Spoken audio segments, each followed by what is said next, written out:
want to look at the backstory on this, and then I'll tell you where I think we're headed. Keep in mind, when a lot of kids opted out, parents opted out, the roots of that go back to Common Core. Yeah. And the angst that many of us, all of us had about what they were testing and where that was going to go. Common Core is done, was then replaced by Every Student Succeeds Act, ESSA. That was recently overturned just a few months ago. I go back to, remember that Joint Legislative Oversight Committee I sit on? We heard testimony a few weeks ago as to the result of a study, a 2-year study that was conducted by the National NLSC, National Legislature, NCSL, thanks. I'm tired today. Yeah.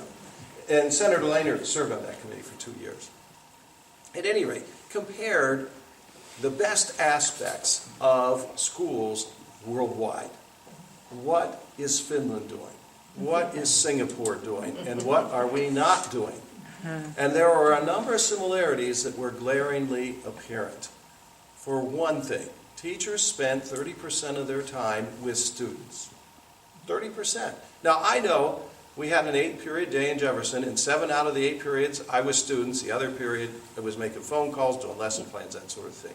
Now, what do you suppose those teachers are doing in those other countries? Well, they're collaborating together to learn best practice. They're doing research.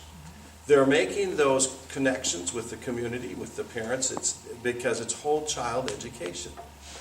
But as different than our society, and I have called out my legislators, my fellow legislators, to make this a priority for all of Ohio, that we have in this state a world-class education system. Those other countries view education and teachers differently. They look at them as nation builders. They're revered.